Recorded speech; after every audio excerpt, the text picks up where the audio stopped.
ప్రభువు యొక్క మహిమను పొందుటను గురించి మన తండ్రి అయిన దేవుడు ప్రభువుతో కలిసి ఎలాగ జీవించవలసి ఉన్నదో ఆ జీవితాన్ని మనకు నేర్పిస్తూ ఉన్నారు.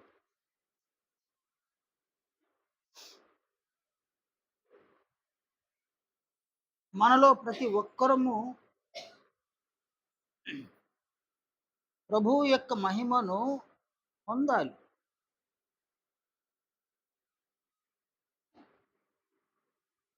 ప్రభువు యొక్క మహిమను పొందుటకే తండ్రి అయిన దేవుడు మనల్ని సంఘంలోని పిలిచినాడు. ప్రభువు యొక్క మహిమను పొందుటకే ఆయన మనకు ఈ గొప్ప అవకాశమును సంఘములో దయచేసి ఉన్నారు. మనలో ప్రతి ఒక్కరము సంఘమును విడిచేసరికి తీర్పును అనుకూలపరుచుకునే విధముగా ప్రభువు యొక్క మహిమను మనం పొందవలసిన బాధ్యత మన మీద ఉందన్నమాట. ఈ బాధ్యతను సరిగా మనం నిర్వర్తించగలిగితే తీర్పు మనకు అనుకూలమవుతుంది. ఈ బాధ్యతను నిర్లక్ష్యం చేస్తే తీర్పు మనకు ప్రతికూలమవుతుంది. కనుక తీర్పును అనుకూలపరుచుకునేది మన చేతిలోనే ఉంది. తీర్పును అనుకూలపరుచుకోవాలనుకున్నా అది మన చేతిలోనే ఉంది. మనం జీవించే జీవితం ద్వారానే అది ఆధారపడి ఉంది. అందువలన మనలో ప్రతి ఒక్కరము కూడా ప్రభువు యొక్క మహిమను పొందుటకు తండ్రి అయిన దేవుడు సంఘమునందు చేసిన ఏర్పాట్లు మనం కొనసాగడానికి ప్రభువు మన కొరకు ఉంచిన మాదిరికరమైనటువంటి జీవితం ఉంది. ఆ జీవితాన్ని ఆయనలో మనం చూడాలి. చూసి ఆ జీవితాన్ని మన ఆత్మలకు మనం వర్తింపు చేసుకోవాలి. ఆయనను పోలి ఆయనకు వలె ఆయనతో కలిసి మనం జీవించాలి. అలా జీవించినటువంటి ప్రతి ఒక్కరు కూడా ప్రభువు యొక్క మహిమను పొందుతారు. అలా జీవించినటువంటి వారు ప్రభువు యొక్క మహిమను పొందరు.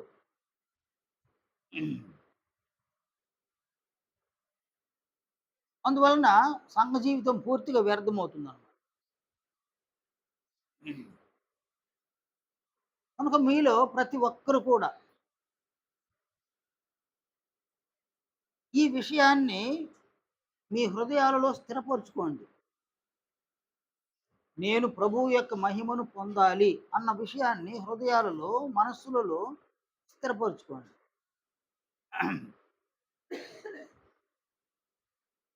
ప్రభువు అంటే మనకు గౌరవం ఉన్న ప్రభువు యొక్క ఆజ్ఞలను అనుసరించేటువంటి ఆ పరిస్థితులను మనం కోల్పోతూ ఉన్నాం అన్నమాట. ప్రభు అంటే గౌరవమే, కానీ ఆయన ఆజ్ఞలు అనుసరించే విషయంలో మనం సఫలులు కాలేకపోతున్నాం. దీని అంతటికి కారణము మనల్ని మనము కంట్రోల్ చేసుకోకపోవడం అన్నమాట.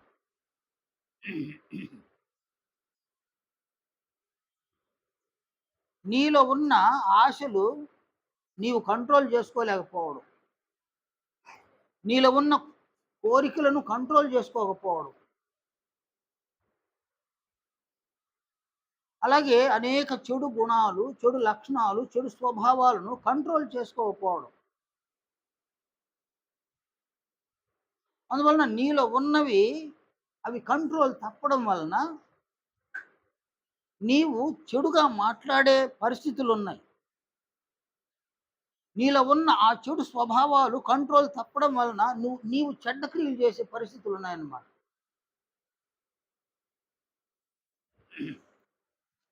కనుక ప్రభు అంటే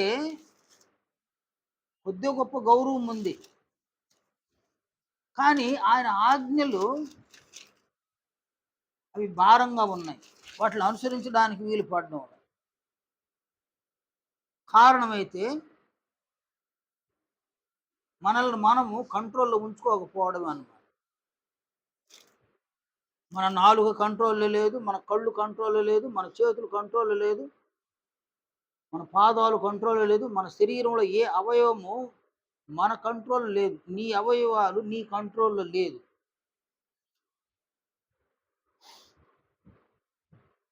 బ్రేకులు లేని వాహనంలాగా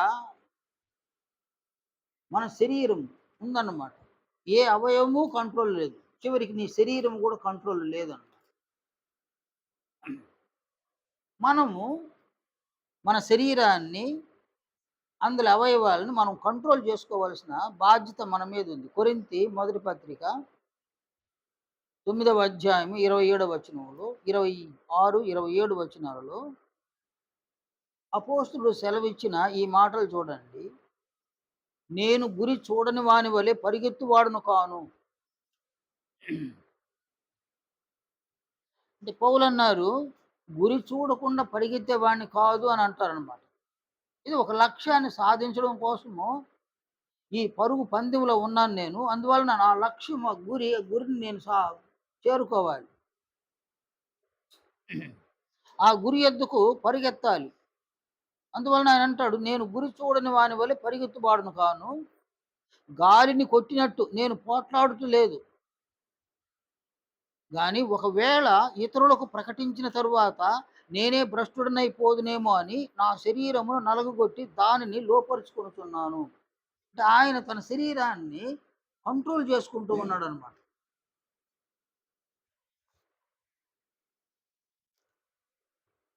కనుక శరీరాన్ని మనలో ప్రతి ఒక్కరు కూడా మనము కంట్రోల్‌లో ఉంచుకోవాలి. కంట్రోల్ చేసుకోవాలి. ఎందుకంటే ఆ శరీరము, అందులో అవయవాలు మన ప్రభువు బోధించిన ఆజ్ఞలను అనుసరించడంలో సఫలం కావడంలా అవి విఫలమవుతా ఉన్నాయన్నమాట. అందువలన దానిని కంట్రోల్‌లో పెట్టుకోవాలి. శరీరాన్ని కంట్రోల్‌లో పెట్టుకోవాలంటే ఒక విధంగా నీ హృదయము, నీ మనస్సు అవి కంట్రోల్‌లో ఉండాలన్నమాట. ప్రభువు సెలవిచ్చిన ఈ మాట మనకందరికీ తెలుసు గదా! మత్తయి సువార్త 12వ అధ్యాయం 34వ వచనంలో ప్రభువు ఇలా సెలవిచ్చినారు. మీరు చెడ్డవారయ్యుండి ఎలాగు మంచి మాటలు పలుకగలరు? హృదయమందు నిండియుండు దానిని బట్టి నోరు మాటలాడును గదా! కనుక నీ హృదయములో ఏమి నింపబడి ఉన్నదో అది నీ నోరు మాటలాడుతుంది. నీ శరీరములోని అవయవాలు వాటిని చేస్తాయన్నమాట.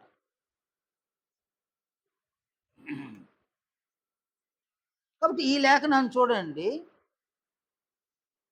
కొరింథీ మొదటి పత్రిక 6వ అధ్యాయంలో అపోస్తలుడు ఇలా బోధించినాడు. 9వ వచనం నుండి 9, 10 వచనాలు. అపోస్తలుడు సెలవిచ్చిన ఈ మాటలు చూడండి. అన్యాయస్తులు దేవుని రాజ్యమునకు వారసులు కానేరని మీకు తెలియదా? మోసపోకుడి.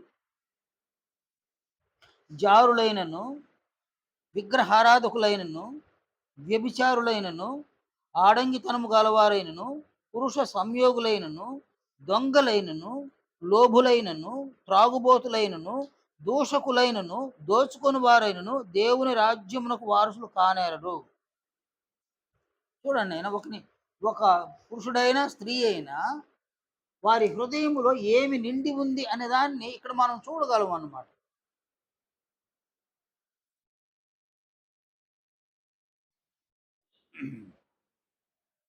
పదో వచనం. ఈ పదో వచనంలో అని అన్నాడు, జారులు, విగ్రహారాధకులు, వ్యభిచారులు. జారులు, విగ్రహారాధకులు.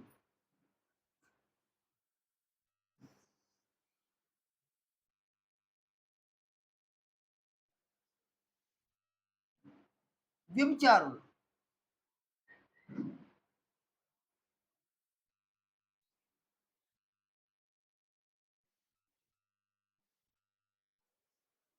జారులు, విగ్రహారాధకులు, వ్యభిచారులు. ఆడంగితనము గలవారు, పురుష సంయోగులు.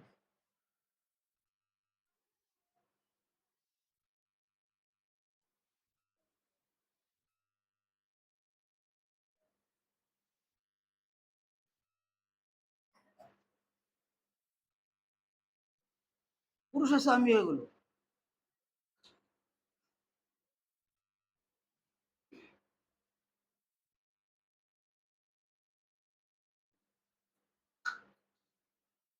నెక్స్ట్ దొంగలు, లోబులు, త్రాగుబోతులు. దొంగలు, లోబులు,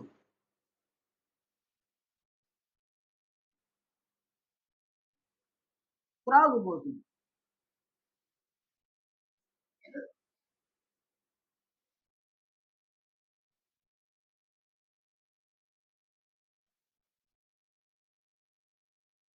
దొంగలు, లోబులు, త్రాగుబోతులు. దూషకులు, దోచుకొనివారు. దూషకులు,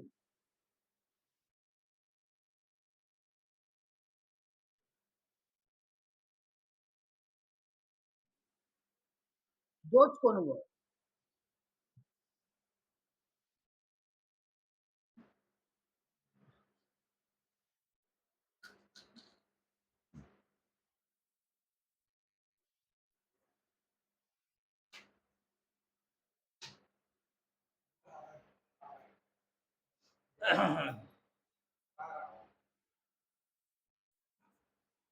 విగ్రహారాధకులు.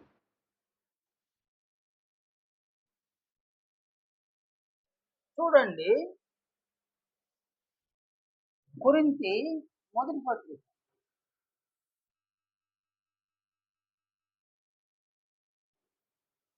6వ అధ్యాయము 9, 10 వచనం.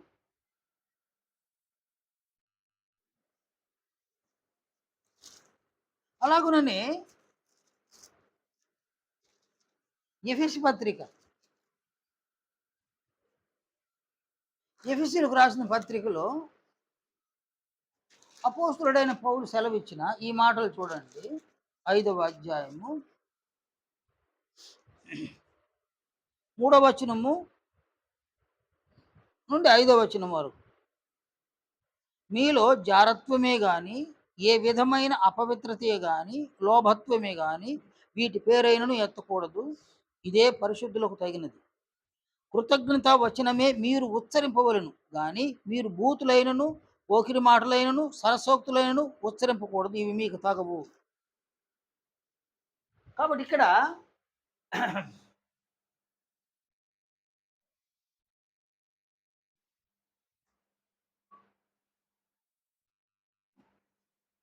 ఎఫెసీ 5వ అధ్యాయం,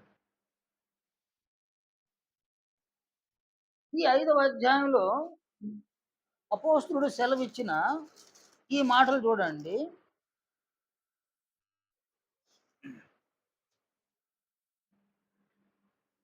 బూతులు,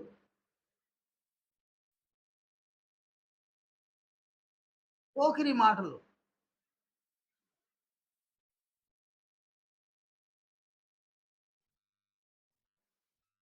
సరసోక్తులు,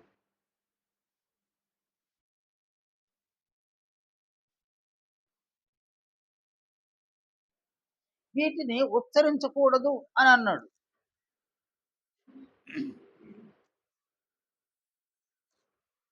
అలాగుననే కొలస్సీ పత్రిక 3వ అధ్యాయము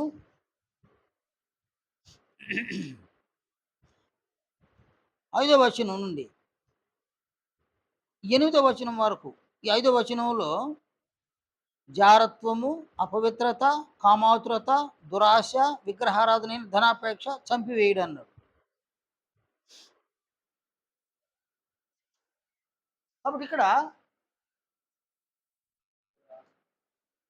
ఈయన చెప్పిన మాటలు చూడండి. జారత్వము, అపవిత్రత, కామాతురత, దురాశ, విగ్రహారాధన అయిన ధనాపేక్ష.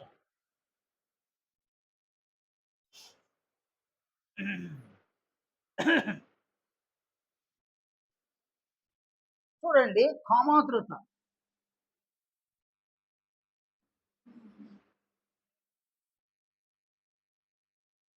ఈ కొలస్సిలో ఆయన ఇలా అన్నాడు.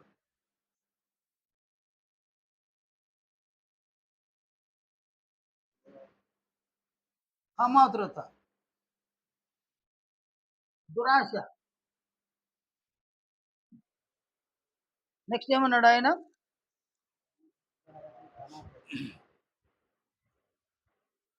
ఇక్కడ అపవిత్రత కూడా అన్నాడు అనమాట.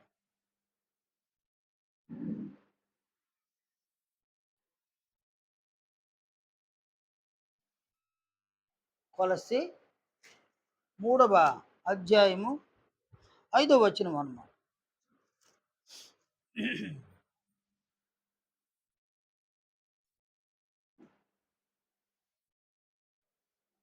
టోటల్‌గా ఇవన్నీ కూడా హృదయంలో నిండినవన్నమాట.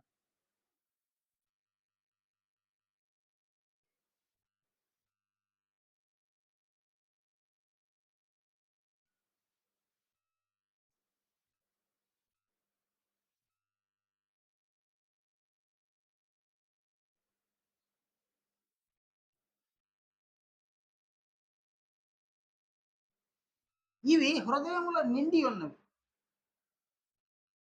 దీంతో పాటు మరొక లేఖనాన్ని చూద్దాము. పేతురు తన మొదటి పత్రికలో 2వ అధ్యాయము మొదటి 3 వచనాలు. ప్రభువు దయాళుడని మీరు రుచి చూచి ఉన్న ఎడల సమస్తమైన దుష్టత్వము, సమస్తమైన కపటమును, వేషధారణను, అసూయను, సమస్త దూషణ మాటలను మాని.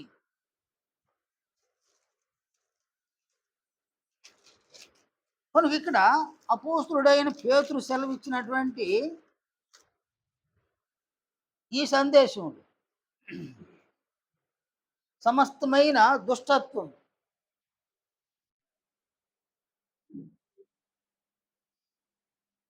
పేతురు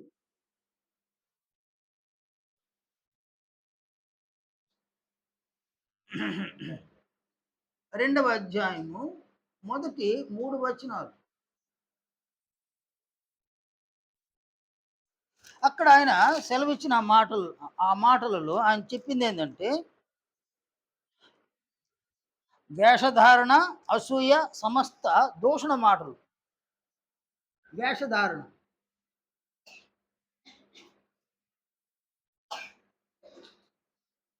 అసూయ,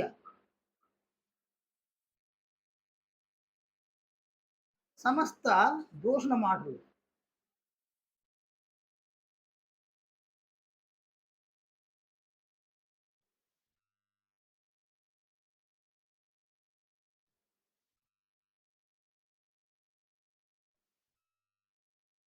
ఇవి మనుషుని యొక్క హృదయములో నిండి ఉన్నవన్నమాట. నేను అక్కడ వ్రాయబడినవన్నీ మనం ఇక్కడ బోర్డు మీద వ్రాసుకోలేదు. ప్రస్తుతం మనం ఏవి నేర్చుకోవాలని వాటిని గురించి వ్రాసుకున్నాం అన్నమాట.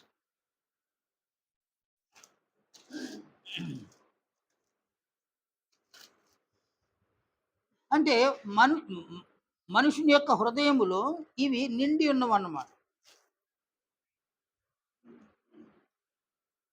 నీ హృదయములో ఏదైతే నిండి ఉన్నదో దానినే నీవు మాట్లాడతావు, దానినే క్రియలుగా చేస్తావు. నీ శరీరం మాట్లాడుతుంది, నీ శరీరము క్రియలుగా చేస్తుంది అన్నమాట. హృదయము లేని దానిని ఎవరు మాట్లాడరు, ఎవ్వరు కూడా క్రియలుగా వాటిని చేయజాలరు.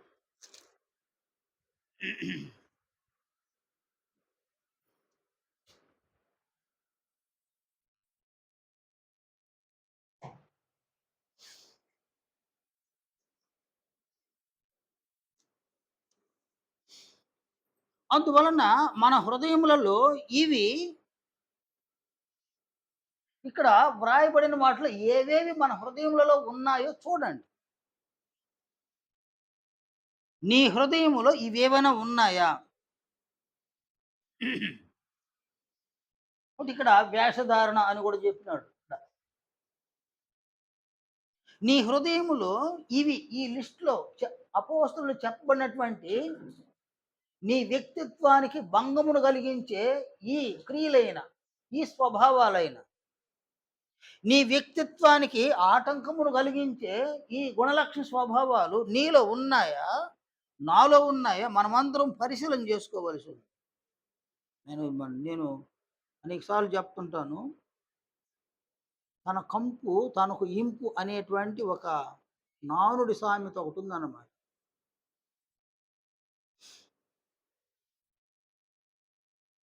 ఒకడు మంచివాడైతే ఆ మంచితనము వానికి ఇంపు అన్నమాట. పురుషులకైనా, స్త్రీలకైనా. ఆ మంచితనమును వాళ్ళు విడిచిపెట్టరు. దాన్ని మానుకోలేరన్నమాట. దాని వలన వారికి ఏమి నష్టం కలిగినా దాన్ని మానుకోరు. దాన్ని విడిచిపెట్టరన్నమాట. మంచితనాన్ని వదులుకోరు. ఎందుకంటే అది వాళ్ళకు ఇంపు అన్నమాట. అలాగే ఒక చెడ్డవాడు తన చెడ్డ స్వభావాన్ని వాడు మానుకోలేడు. వాడు వదులుకోలేడన్నమాట. ఎందుకంటే ఆ చెడు వానికి ఇంపు. పురుషులకైనా, స్త్రీలకైనా. ఒక త్రాగుబోతు త్రాగడము చెడ్డ స్వభావము అని అనుకున్నా వాడు త్రాగుతాడు. అది వానికి ఇంపు అన్నమాట. అనేకులు అంటారు, "ఎందుకు తాగుతావు? ఎందుకు తాగి ఆరోగ్యాన్ని పాడు చేసుకుంటావు?" అని అనేకులు వారిస్తూ ఉన్నా వానికి ఇష్టమైందేది? అదే వానికిష్టం. అందువలన వాడు త్రాగడాన్ని మానుకోడు. అలాగే ఒక దొంగతనం చేయకూడదు. అది సమాజంలో అవమానం గదా! అని అన్నా అది వాడికి తెలుసు. మనం చెప్పాల్సిన అవసరంలా. వానికి తెలుసన్నమాట. కానీ దొంగతనాన్ని వాడు మానుకోలేడు. అది వానికిష్టం అన్నమాట. అలాగుననే వ్యభిచారం చేయడమైనా, అబద్ధం చెప్పడమైనా, మరి ఏ చెడు గుణమైన, ఏ చెడు స్వభావమైనా అది చెడ్డది అని తెలిసినా కూడా దాన్ని వాళ్ళు చేస్తూ ఉన్నారంటే వారు చెడును ప్రేమించేవాళ్ళనమాట.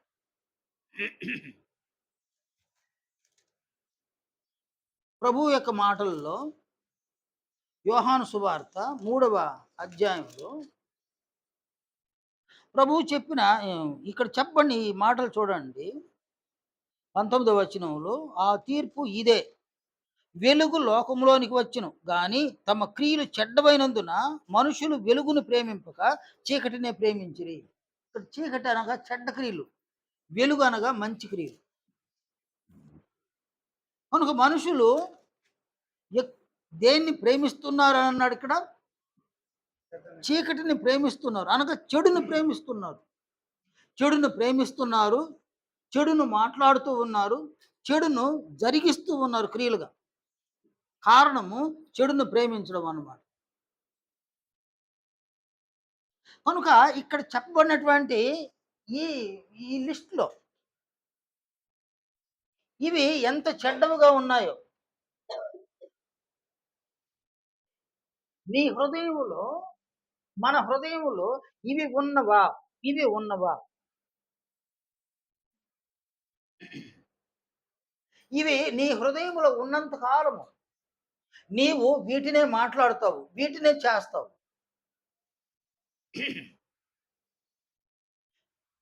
నీ హృదయమును పూర్తిగా పాడు చేస్తూ ఉన్నవి, నీ వ్యక్తిత్వాన్ని పూర్తిగా పాడు చేస్తూ ఉన్నవి, నీ శరీరాన్ని నీ కంట్రోల్‌లో లేకుండా చేస్తూ ఉన్నవి ఇవే అన్నమాట. మన శరీరమును మన కంట్రోల్‌లో లేకుండా చేస్తూ ఉన్నవి అవన్నమాట. నీవు నీ కంట్రోల్‌లో లేవు. ఒక త్రాగుబోతుని అందరూ అంటుంటారు, "వాడు కంట్రోల్‌లో లేడురా" అని అంటారు. వాడు త్రాగి కంట్రోల్ లేడు. అది పెద్ద విషయమేం గాదు. కానీ నీవు, నేను మనలో ఉన్న ఈ చెడు గుణాలు, చెడు లక్షణాలు, చెడు స్వభావాలు, ఈ చెడ్డ క్రియలు, చెడ్డ మాటలు వీటిని మనం కంట్రోల్ చేసుకోలేకపోతున్నాం అన్నమాట. నీవు వీటిని కంట్రోల్ చేసుకోనంత కాలము నీవు ప్రభువు యొక్క మహిమను పొందలేవు, పొందజాలవు.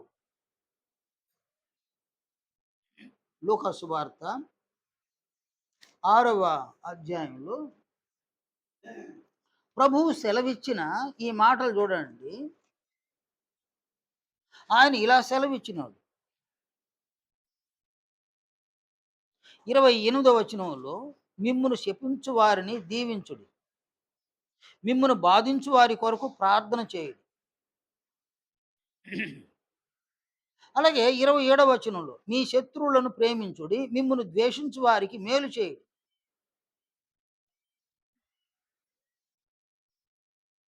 కాబట్టి ఇక్కడ మిమ్మును శపించు వారిని దీవించుడి. ఇక్కడ క్రీస్తు ఆజ్ఞ, మన ప్రభువైన క్రీస్తు యేసు యొక్క ఆజ్ఞ.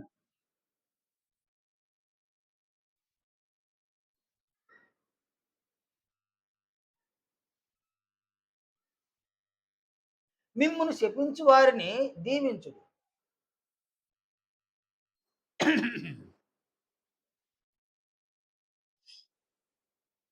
మిమ్మును బాధించు వారి కొరకు ప్రార్థన చేయుడి. శత్రువులను ప్రేమించుడి, ద్వేషించు వారికి మేలు చేయుడి. కాబట్టి ఇక్కడ శత్రువును ప్రేమించాలి. నెంబర్ 1, శత్రువును ప్రేమించాలి.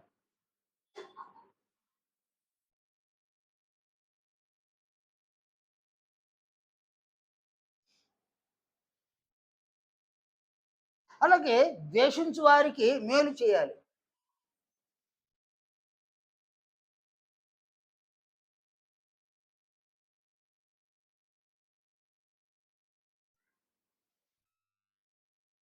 మేలు చేయాలన్నమాట.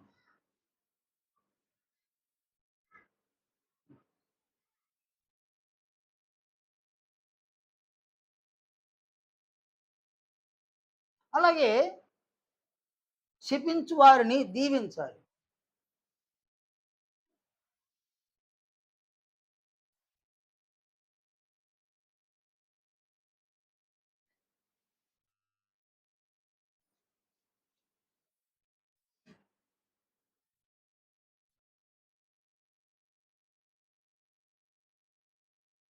బాధించు వారి కొరకు ప్రార్థన చేయాలి.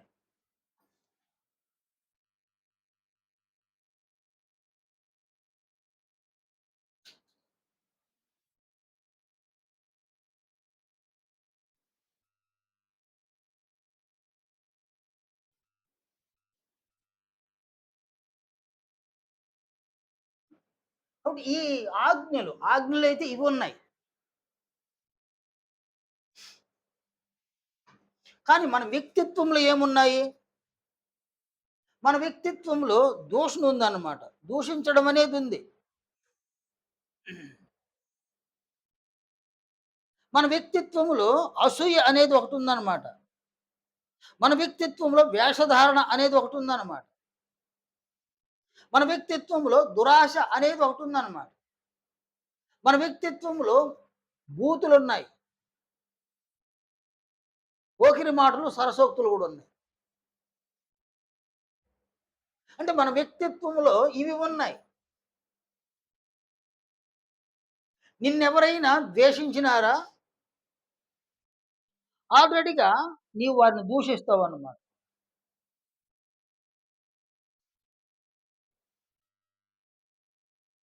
కనుక నీవు ఏమాత్రము నిన్ను ద్వేషించే వారికి మేలు చేయలేవు. మేలు చేసే స్వభావం ఒకటి లేదు ఈడ.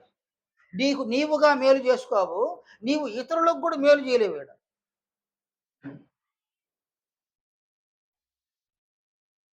దూషణ మాటలు ఉన్నాయన్నమాట. ఎవరైనా ద్వేషిస్తే వాళ్ళని దూషించడం, దూషించే మాటలు, దూషకులుగా మారిపోయి దూషించడం అన్నమాట. నిరంతరము మనము వ్యక్తులను దూషిస్తూ ఉన్నామన్నమాట. దీన్ని చూడండి, ఆయన దూషించడు.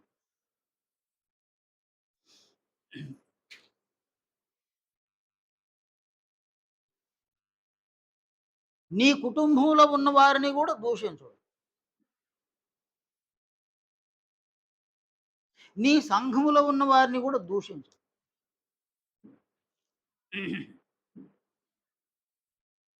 ద్వేషించడు. నీ కుటుంబంలో ఉన్న వారిని ద్వేషించడు. నీ సంఘములో ఉన్న వారిని కూడా ద్వేషించడు. ఎదుటి వారికి బుద్ధిగా కనబడడం అది వేషధారణ. బుద్ధిమంతులుగా అగుపడడం అనేది వేషధారణ. కనుక వారమంతట్లో నీ సంఘములో ఉన్నవారిని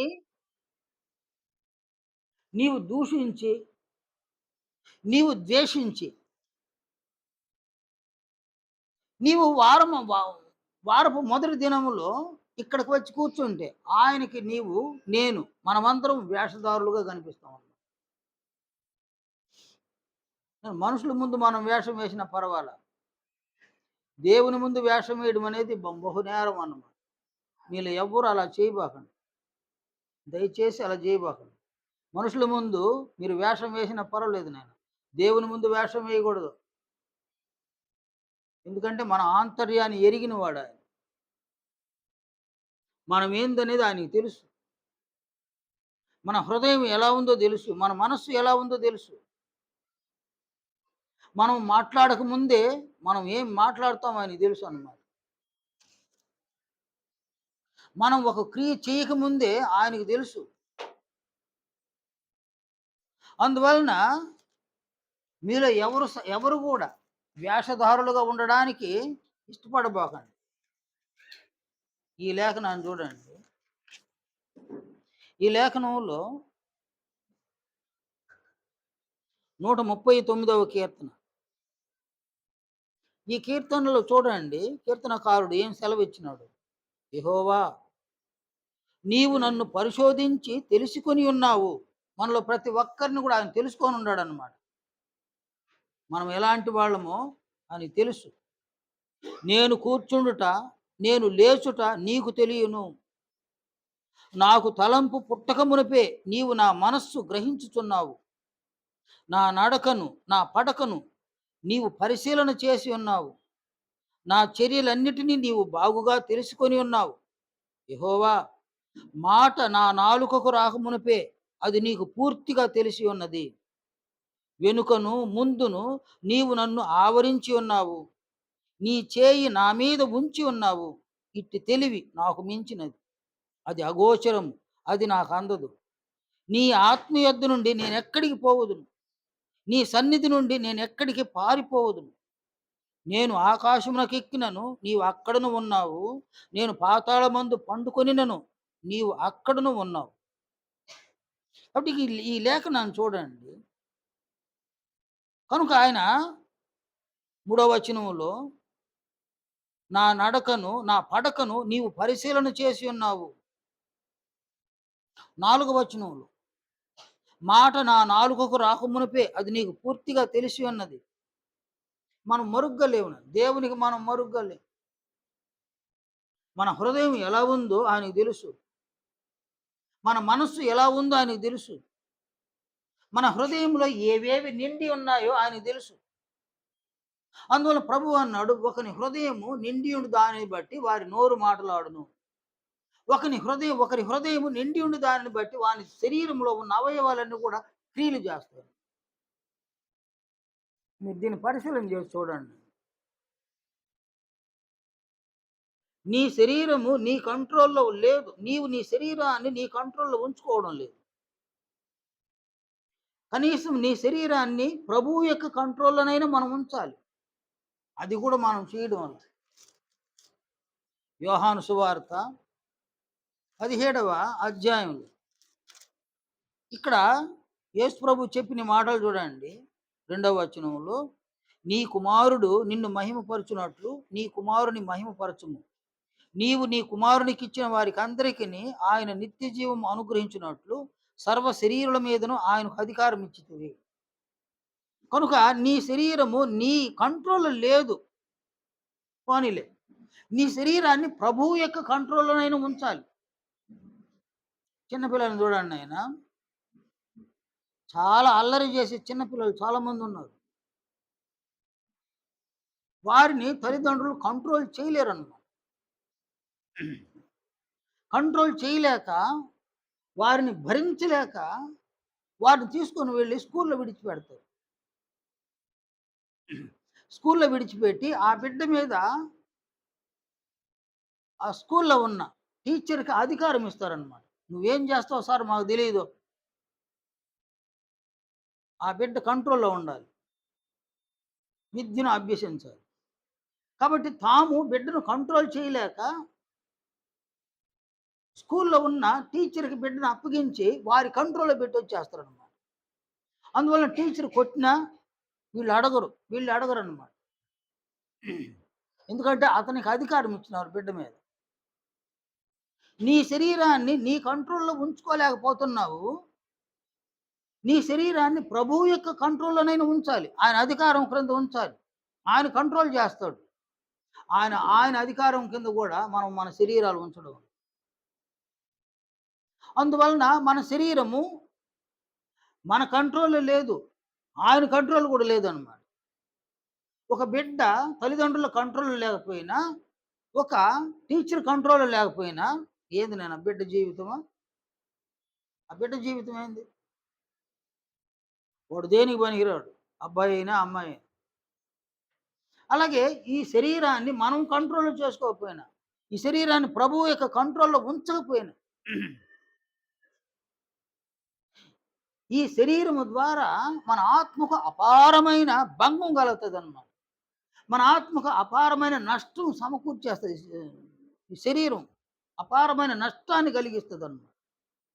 చివరికి నీవు నీ శరీరాన్ని విడిచిన తర్వాత శరీరం వలన నీకు కలిగిన నష్టాన్ని, దాని ఫలితాన్ని నీవు పొందడమే మహా కష్టం అన్నమాట.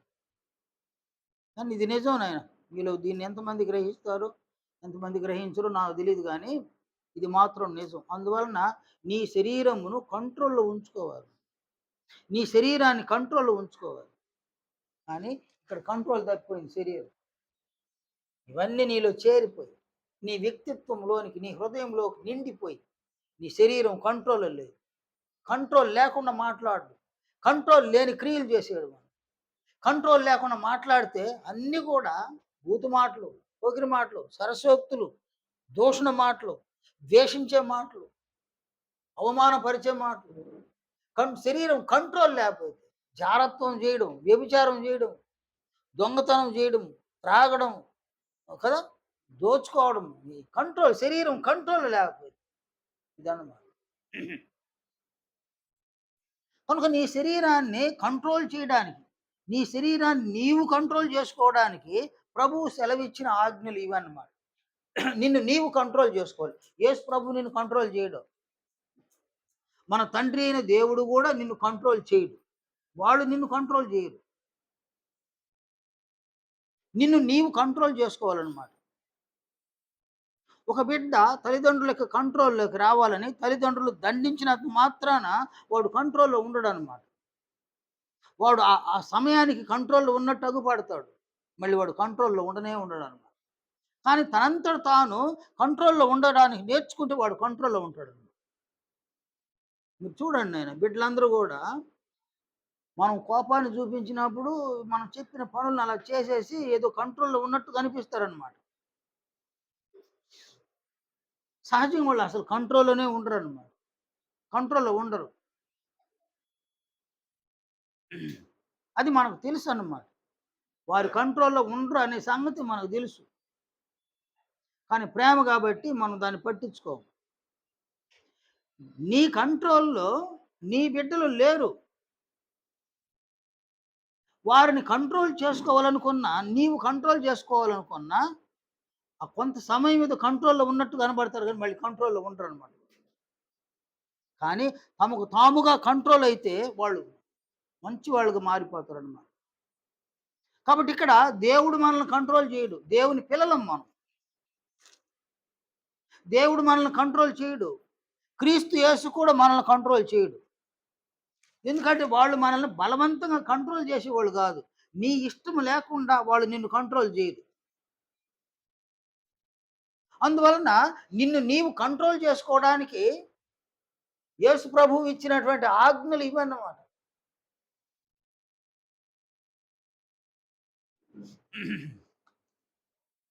కాబట్టి ప్రభువు ఇచ్చినటువంటి ఈ ఆజ్ఞలను ఎవరైతే అనుసరిస్తారో వారు తమ్మును తాము కంట్రోల్ చేసుకుంటా ఉంటారనమాట. నేను శరీరాన్ని కంట్రోల్ చేసుకోవడానికి గురించి చెప్తున్నా.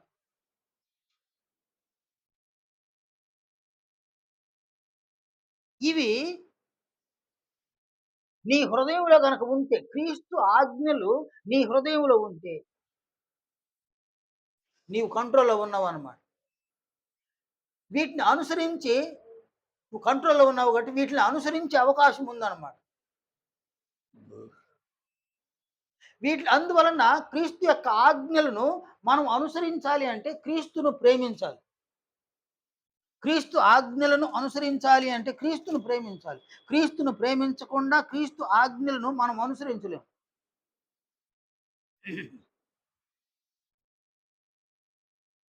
మన ప్రభువైన క్రీస్తు యేసు ఆయనను మనం ప్రేమించాలి. ఎవరికి క్రీస్తు పట్ల ప్రేమ ఉన్నదో వారు ఆయన మీద ఉన్న ప్రేమను బట్టి ఆయన ఆజ్ఞలను అనుసరిస్తారు. తమను తాము కంట్రోల్‌లో ఉంచుకుంటారు. ఎవరికి ఆయన మీద ప్రేమ లేదో వారు క్రీస్తు ఆజ్ఞలను అనుసరించరు. అందువలన తమ్మును తాము కంట్రోల్ చేసుకోలేరనమాట. తమ్మును తాము ఇక్కడ కంట్రోల్ చేసుకోకపోతే ఈ క్రియలే చేస్తుంటారనమాట. ఆ చెడ్డ క్రియలు చేయడము, చెడ్డ మాటలు మాట్లాడడం. చెడ్డ క్రియలు చేయడము, చెడ్డ మాటలు మాట్లాడడం. క్రీస్తు యొక్క మహిమను ఎలా పొందుతారు వీళ్ళు? క్రీస్తు యొక్క మహిమను పొందే అవకాశం లేనే లేదనమాట. కనుక మనల్ని మనము కంట్రోల్ చేసుకోవడం, మన శరీరాలను కంట్రోల్ చేసుకొని, మనము క్రీస్తు యొక్క మహిమను పొందడానికి ప్రభువు ఇచ్చినటువంటి ఆజ్ఞలు, ఈ ఆజ్ఞలనమాట. నీకు శత్రువు ఉన్నాడు. ఎవరో నీకు శత్రువు ఉన్నారు. ఎవరో నిన్ను ద్వేషించే వాళ్ళున్నారు. ఎవరో నిన్ను శపించే వాళ్ళున్నారు. ఎవరో నిన్ను బాధించే వాళ్ళు గూడా ఉన్నారు. ఇవి మనం ఎప్పుడు మన మనసులో కోరుకోము. మనకు శత్రువులుండాలని, మనల్ని ఎవరైనా ద్వేషించాలని, మనల్ని ఎవరైనా శపించాలని, మనల్ని ఎవరైనా బాధపరిచే వాళ్ళు ఉండాలని మనం వీటిని కోరుకోమనమాట. కానీ వాళ్ళు ఏర్పడుతున్నారు.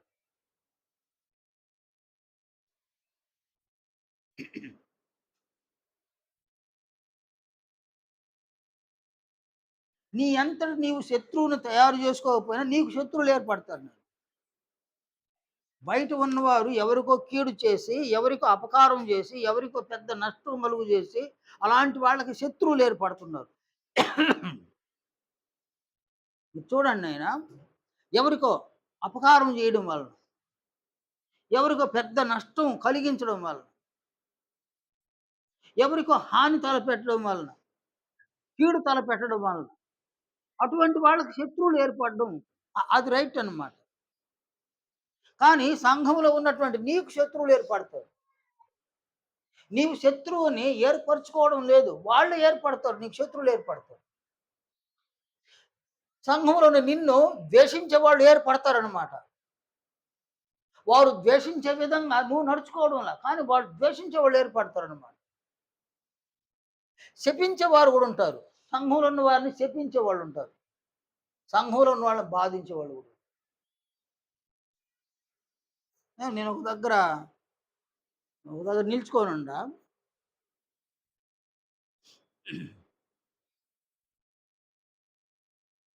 ఒక వ్యక్తితో మాట్లాడుతూ ఉన్నా. ఆ వ్యక్తికి నేను తెలుసు. నేను దేవుని సేవకుడనని ఆయనకు తెలుసు. మరొక వ్యక్తి వచ్చినాడు ఆడ. నాతో మాట్లాడుతున్న వ్యక్తి ఇంకొక సేవకుడిని గురించి అతనితో మాట్లాడుతూ, సేవకులందరూ దొంగలని అన్నాడు. ఏందంటే నన్ను చెప్పలేక, బాహాటంగా నన్ను చెప్పలేక, సేవకులందరూ దొంగలు అని అన్నాడనమాట. అదివరకు ఆయనతో మాట్లాడుతూనే ఉన్నాను నేను. సేవకులందరూ దొంగలు, మోసగాళ్ళు అని అన్నాడు. దాంతోపాటు వాళ్ళు సేవ చేసేది దేవుని సేవ కాదు, బతకడం కోసం చేస్తున్నారు అని అలా కూడా మాట్లాడాడు. అంటే అప్పటి వరకు నాతోనే మాట్లాడుతున్నాడు అతను. ఏంది నాయనా ఇది?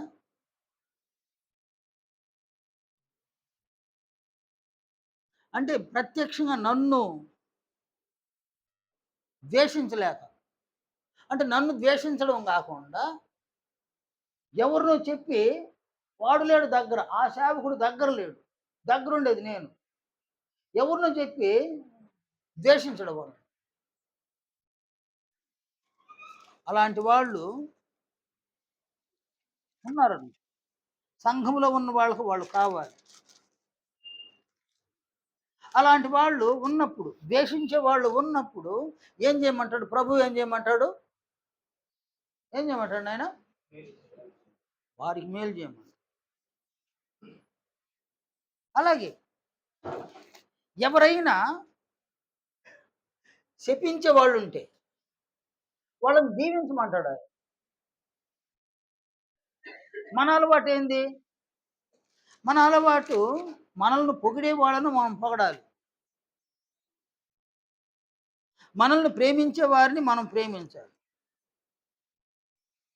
మనల్ని దూషించే వాళ్ళు దూషించాలి. మనలను శపించే వాళ్ళను మనం కూడా శపించేస్తాం అన్నమాట. యాకోబు తన పత్రికలో 3వ అధ్యాయము 6వ వచనం నుండి 9వ వచనం వరకు ఆయన చెప్పిన మాటలు చూడండి. ఆయన ఇలా అన్నాడు, నాలుక అగ్నియే. అంటే మన నాలుకను గురించి చెప్పినాడు ఆయన. నాలుక అగ్ని. అగ్ని ఏం చేస్తుంది నాయన? అది దహించి వేస్తుంది అన్నమాట. ఒక నిప్పు ఒక అడవిని దహించి వేసినట్లు నాలుక అనేది కొన్ని కుటుంబాలను దహించి వేస్తుంది. నాలుక అనేది కొన్ని జీవితాలనే దహించి వేస్తుంది. ఆ నిప్పు కన్నా ఈ నాలుక బహు డేంజర్ అంటాడు ఈయన. నాలుక అగ్నియే. నాలుక అవయములలో ఉంచబడిన పాప ప్రపంచమై, ఇది నాలుక పాప ప్రపంచము అని అంటాడు. సర్వ శరీరమునకు మాలిన్యము కలుగు చేయొచ్చు. మన శరీరానికి మాలిన్యము కలుగు చేసే ఒక అవయవం ఏదైనా ఉందంటే అది నాలుక అన్నమాట. ప్రకృతి చక్రమునకు చిచ్చు పెట్టును. అది నరకం చేత చిచ్చు పెట్టబడును. మృగ, పక్షి, సర్ప, జలచరములలో ప్రతి జాతియు నరజాతికి సాధు కాజాలును సాధు ఆయను గాని ఏ నరుడును నాలుకను సాధు చేయనేరడు. అది మరణకరమైన విషముతో నిండినది. అది నిరర్ఘళమైన దుష్టత్వమే. దీనితో తండ్రి అయిన ప్రభువును స్తుతింతుము. దీనితోనే దేవుని పోలికగా పుట్టిన మనుషులను శపింతుము. అంటే నాలుకను గురించి ఆయన ఇచ్చినటువంటి ఒక వివరణ. తండ్రిని స్తుతిస్తాము, అదే నాలుకతో మనుషులను శపిస్తాం. ఈ నాలుక చాలా డేంజర్ అన్నమాట. కనుక ఇక్కడ నిన్ను శపించు వారిని నీవు దీవించాలి. శపించడము నాలుగుతోనే, దీవించడం కూడా నాలుగుతో. నిన్నెవరైనా శపించినారా? నీవు అది వరకు ఏం చేస్తున్నావు? నీవు కూడా వారిని దూషించినావు, ద్వేషించినావు, శపించినావు. కానీ ఇక్కడ నిన్నెవరైనా శపించేవారు ఉంటే నిన్ను శపించిన వారిని నీవు దీవించాలి. గొప్ప ఆశీర్వాదం. అంటే మనుషులు ఎవ్వరూ చేయలేనటువంటి ఒక గొప్ప కార్యం అన్నమాట ఇది. నిన్ను శపించే వారిని దీవించడం అనేది గొప్ప కార్యం. అది మనుషులు చేయడం వల్ల మనుషులకు అది తెలియదు, మనుషులకు చేత కాదు. ఇది కేవలము సంఘములో ఉన్న వారికి మాత్రం ఇది చేతనగునన్నమాట. నిన్నెవరైనా శపించేస్తే నీవు వారిని దీవించడు. దీవించడం అంటే ఏంది నాయన? నిన్ను శపించడం. శపించడం అంటే ఏంది? మన మేలు కోరడమా? మన కీడు కోరడమా? మన కీడును కోరడం. మన కీడును కోరడం అన్నమాట. దీవించడం అంటే మేలు కోరడం అన్నమాట. అంటే మనల్ని ఎవరైనా శపించి ఉన్నా మనము వారి మేలు కోరడం అన్నమాట. వారిని మనం దీవించాలి. అంటే వారు క్షేమంగా ఉండాలి. వారు బాగుండాలి. వారు క్షేమంగా ఉండాలన్నా, వారు బాగుండాలన్నా అది ఎవరి చేతిలో ఉంది? అది దేవుని చేతిలో ఉంది. నీవు ప్రార్థన చేసే ప్రతిసారి కూడా వారి కొరకు ఒక ప్రార్థన చేయడం అన్నమాట. చూడండి శపించినారు నాయన. ఆ శపించడం వల్ల మనకేం ఏర్పడతది? మనకు బాధ ఏర్పడతదన్నమాట. ఎవరైనా మనం శపిస్తే మనకు బాధ కలుగుతది. కాబట్టి వారు శపించినప్పుడు మనకు బాధ ఏర్పడినప్పుడు ఎవరి వలన మనకు బాధ ఏర్పడిందో వారి కొరకు ఏం చేయమన్నాడు ఆయన? ప్రార్థన చేయమన్నాడు. కనుక ఎవరు మనల్ని శపించినారో వారి కొరకు అంటే వారి మేలు కొరకు, వారి క్షేమం కొరకు మనము ప్రభువు దేవుని సన్నిధిలోనికి వచ్చినప్పుడంతా వారి కొరకు మనం ప్రార్థన చేయాలి. అది ఇండైరెక్ట్‌గా ఏందది? అది వారిని దీవించడం అన్నమాట. నీవు నీ దేవుని యొక్క సహాయం వారు పొందినట్లుగా దేవుణ్ణి వేడుకోవడం అనేది వారికది దీవెనలన్నమాట. అందువలన అపోస్తలుడైన పౌలు రోమా పత్రిక 12వ అధ్యాయంలో ఆయన సెలవిచ్చిన ఈ మాట కూడా అదే అన్నమాట. 12వ అధ్యాయము 14వ వచనంలో 14వ వచనం ఇలా అన్నాడు. మిమ్మును హింసించు వారిని దీవించుడి. దీవించుడు గాని శపింపవద్దు అని అన్నాడు. కాబట్టి మనల్ని ఎవరైతే హింసిస్తారో, మనల్ని ఎవరైతే బాధిస్తారో, శపించి మనల్ని ఎవరు బాధిస్తారో, మనల్ని ఎవరు హింసిస్తారో వారి కొరకు మనం ప్రార్థన చేసి, ఈ ప్రార్థన వలన దేవుని యొద్ద నుండి వారికి దీవెనలు వచ్చే విధంగా మనం ప్రయాసపడితే ఇక్కడ ఏం జరిగినట్టు ఈడ ప్రభువు యొక్క ఆజ్ఞను మనము అనుసరించిన వారము. కాబట్టి ఇక్కడ ఆజ్ఞలు, ప్రభువు యొక్క ఆజ్ఞలు మనము బాప్తిస్మం పొందే వరకు మన హృదయము వీటితో నిండిపోయిందన్నమాట. మనం బాప్తిస్మం పొందిన తర్వాత వీటిలో ఒక్కొక్క దానిని మనం విసర్జించవలసిన వారుగా ఉన్నాం. ఒక్కొక్క దాన్ని చంపివేయాలి. ఒక్కొక్క దాన్ని మనం మానుకోవాలన్నమాట. నీవు బాప్తిస్మం పొందిన తర్వాత వీటిని నువ్వు మానుకోకపోతే, వీటిని విసర్జించకపోతే, వీటిని చంపుకోకపోతే నీవు మరణించేంత వరకు, సంఘంలో మరణించేంత వరకు ఇవే నీలో ఉంటాయి, నాలో ఉంటాయి.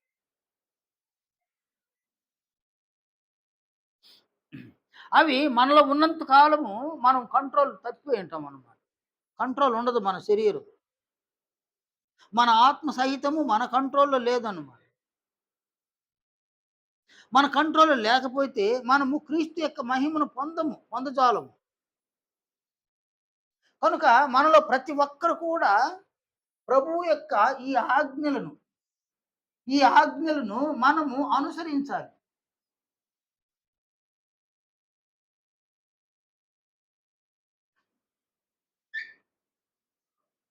ప్రభువు యొక్క ఆజ్ఞలను అనుసరించాలండి. ప్రభువు పట్ల మనకు ప్రేమ ఉండాలి. ప్రభువును ప్రేమించాలి. క్రీస్తు పట్ల మనకు మనం ప్రేమను కలిగి ఉండాలన్నమాట.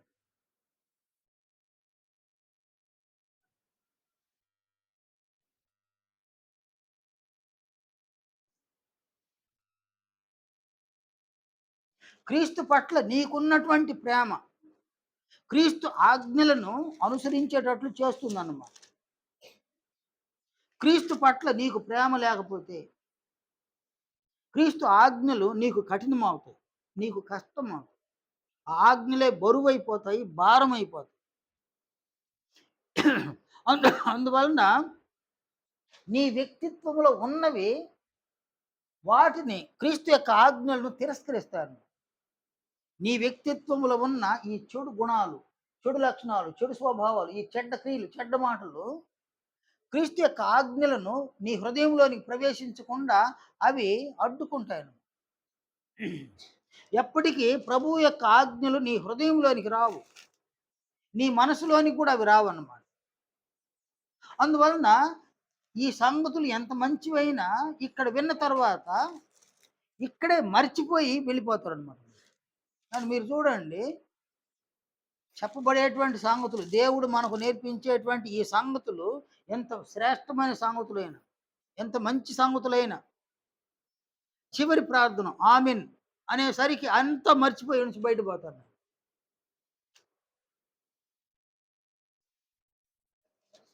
నేను అప్పుడప్పుడు అడుగుతుంటా, ఏం విన్నారు మీరు అని అడుగుతుంటా. ఒక్కరు చెప్పరు నేను, ఒక్కరు చెప్పరు. మీరేం విన్నారు? బుధవారం ఏం విన్నారంట, ఆదివారం ఏం నేర్చుకున్నారని అడుగుతారు. ఒక్కటి చెప్పరండి. ఇప్పటి వరకు బాప్తిస్మం పొంది అనేక సంవత్సరాలు గడిచిపోతున్నాయన్నమాట. ఇప్పటి వరకు సంఘంలో ఉన్న వ్యక్తులు, పురుషులైనా స్త్రీలైనా ఏమి విన్నారు అని ప్రశ్నిస్తే ఒకరి ముఖాలు ఒకరు చూసుకోవడం. ఏదో ఒకటి రెండు మాటలు చెప్పడం. కొందరైతే అది కూడా లేదన్నమాట. అస్సలు ఏమి సమాధానమే ఉండదన్నమాట. అంటే దాని అర్థం ఏంది? ఇక్కడ విన్న తర్వాత ఇక్కడే మర్చిపోయి వెళ్ళిపోవడం అన్నమాట. మరి ఏవి జ్ఞాపకం ఉండాయి? ఏవి జ్ఞాపకం ఉన్నాయంటే ఇవన్నీ జ్ఞాపకం ఉన్నాయి. ఎవరిని దూషిద్దాం,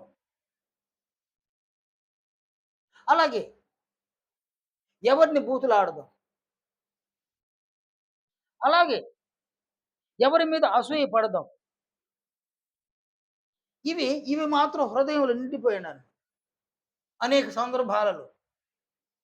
ఎలా జారత్వం చేయాలి? ఎలా వ్యభిచరించాలి? ఎలా లోభత్వాన్ని కలిగి ఉండాలి? కాబట్టి ఇవన్నీ కూడా వ్యక్తిత్వంలో ఇమిడిపోయినాయన్నమాట. ఇవి పోవడంలా. నీ నీ హృదయములో ఇవి నిండిపోయినాయి. ఇవి ఏమాత్రం పోవడం.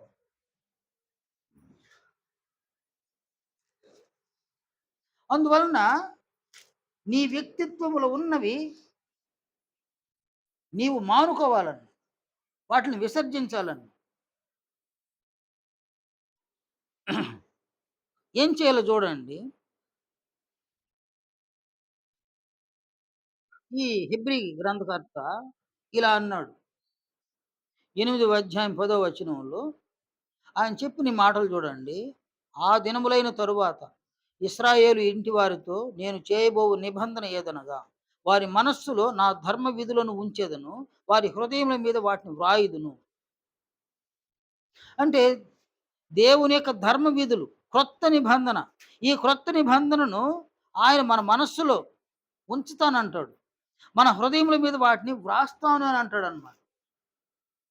ఈ క్రొత్త నిబంధనను ఎవరి ద్వారా మన హృదయంలో ఉంచి, మన మన మనసులో ఉంచి, మన హృదయంలో ఆయన వ్రాస్తాడు అని అంటే, క్రీస్తు ద్వారా ఆయన మన మనస్సులో క్రొత్త నిబంధనను ఉంచి, క్రొత్త నిబంధనను వ్రాస్తానంటాడు ఆయన. ఆల్రెడీగా మనం లోకం ద్వారా వీటన్నిటిని వ్రాయించుకునేసినాం హృదయంలో. మనసులో వీటిని వ్రాసుకున్నాం, వ్రాయించుకున్నాం అన్నమాట. ఇప్పుడు ఖచ్చితంగా వీటిని మానుకోవాలని, వీటిని మానుకొని వీటిని విసర్జించి, వీటిని చంపితే తప్ప క్రీస్తు యొక్క ఆజ్ఞలను, క్రొత్త నిబంధనను మన హృదయంలో, మన మనసులో ఉంచుకోలేము, మన హృదయంలో వ్రాసుకోలేము అన్నమాట. ఇది విధి. నీ విధి, నా విధి. క్రొత్త నిబంధనను, క్రొత్త నిబంధనలో ఉన్న క్రీస్తు యొక్క ఆజ్ఞలను నీ మనస్సులో ఉంచుకోవాలి. నీ హృదయం మీద వాటిని వ్రాయించుకోవాలి. ఆయన ఉంచుతాడు, నువ్వు ఉంచుకోవాలి. ఆయన వ్రాస్తాడు, నీవు వ్రాయించుకోవాలి. కేవలము ఆయన ఉంచేసి వెళ్ళిపోతే, నీ నీ అనుమతి లేకుండా ఆయన క్రీస్తు యొక్క ఆజ్ఞలను ఉంచేసి వెళ్ళిపోతే దాన్ని నువ్వు లెక్క చేయు. నీ అనుమతి లేకుండా నీ హృదయములో క్రీస్తు యొక్క ఆజ్ఞలను వ్రాసేసి వెళ్ళిపోతే నీవు దాన్ని అంగీకరించు. ఇక్కడ ఎవరు అనుమతి కావాలి? చూడండి, నేను మన ఇంట్లోకి ఎవడో ఒక వస్తువు తీసుకొచ్చి అడబెట్టిందన్న, రేపు వచ్చి తీసుకెళ్తాను అని అన్నాడు. మనం ఏం చేస్తాం నాయనా? మనకు మనం అనుమతిస్తే వాడు అక్కడ పెట్టేసిపోతాడు. అనుమతించినప్పుడు దాని పూర్తి బాధ్యత ఎవరిది? మనది. కదా, ఎవరైనా వచ్చినారు, దాన్ని కదిలిస్తున్నారు. దాన్ని కదిలించబోకండి, పలానా ఆయన వచ్చి పెట్టేసిపోయినాడు అని రేపు వచ్చి తీసుకొని పోతాడు దాన్ని. దాని మీద పూర్తి బాధ్యత మనది. మన అనుమతి లేకుండా ఆడ పెట్టేసి పడితే, మన అనుమతి లేకుండా పెట్టేసి వెళ్ళిపోతే ఏం చేస్తావు నాయన? బాధ్యత లేకపోతే పోనీ దాన్ని తీసి బయట పారేస్తే మా అనుమతి లేకుండా మా ఇంట్లో ఎట్ట పెట్టేసిపోతాడు. ఎట్టన మనం బయట పారేస్తే? సేమ్ అంతే. నీవు అనుమతిస్తే ఆయన క్రొత్త నిబంధనను నీ మనసులో పెడతాడు. నీవు అనుమతించకపోతే క్రొత్త నిబంధన పెట్టడన్నమాట.